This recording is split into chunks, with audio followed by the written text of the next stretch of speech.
कहानी में हमने सुना कि सुमन और राजू के बीच में बातचीत नहीं होती है। आगे कहानी सुनते हैं। राजू इस पर कुछ नहीं बोलता है। मैंने पूछा, आप चुप क्यों हैं?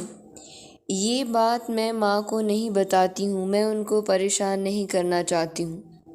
मेरे सब्र का इम्तिहान टूट रहा है। बोलिए, मैंने ऐसी कौन सी गलती कर दी है कि आप मुझसे बातें नहीं करते? मेरी आंखों में आंसू आ गए।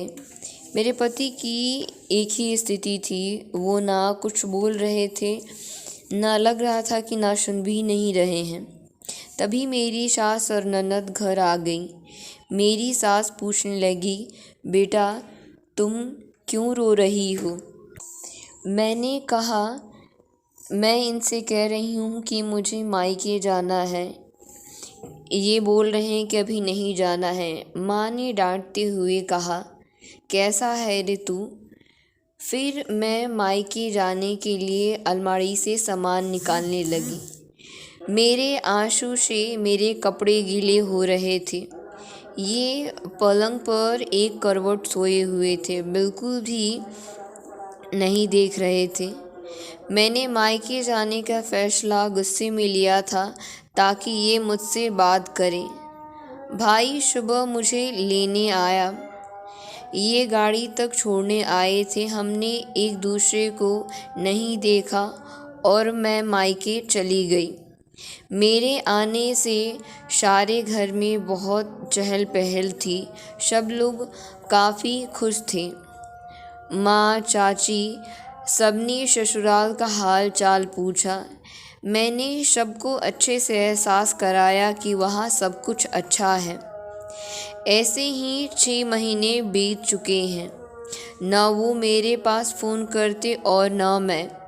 ऐसे वो बीच बीच में आते रहते थे। एक दिन माँ और चाचा बातें कर रहे थे, तभी मैं वहाँ से गुजरी।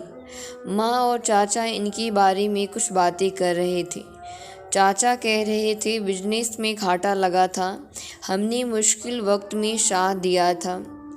इसी वजह से दामाद जी ने शादी कर ली, वरना ऐसा दामाद हमें बिल्कुल नहीं मिलता। माँ ने कहा, हाँ आप सही कह रहे हैं। दिया लेकर ढूंढते तो ऐसा दामाद न पाते। मेरे पैरों के नीचे से ज़मीन खिसक गया। शायद इसीलिए वो मुझसे नाराज़ रहते हैं। राजू अपने रवैये पर बहुत अफसोस होता है और मन ही मन काफ़ी दुखी होता है। किसकी गलती की सज़ा भुगत रही है। तभी राजू की माँ वहाँ आती है। राजू, बेटा बहू कितनी दिन मायके में रहेगी? हाँ माँ, मैं भी यही सोच रहा था। राजू अपने ससुराल जाता है। उसने पहली बार सुमन को देखा था। सुमन कितनी सुंदर है। मेरी बेरुखी के कारण चेहरा कितना उदास हो गया है।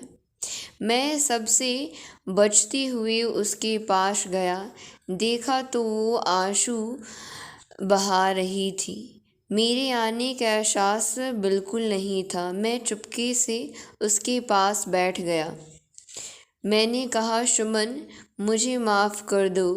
वो थोड़ा चौंकी, पर मेरी बातों से बहुत खुश दिख रही थी।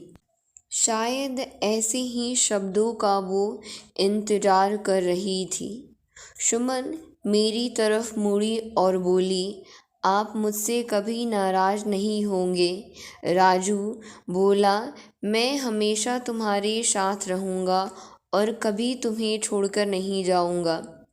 ऐसा कहते हुए दोनों काफ़ी हंसने लगे। अगर आपको ऐसी कहानी पसंद आती है तो इस चैनल को लाइक और सब्सक्राइब ज़रूर करें। धन्यवाद।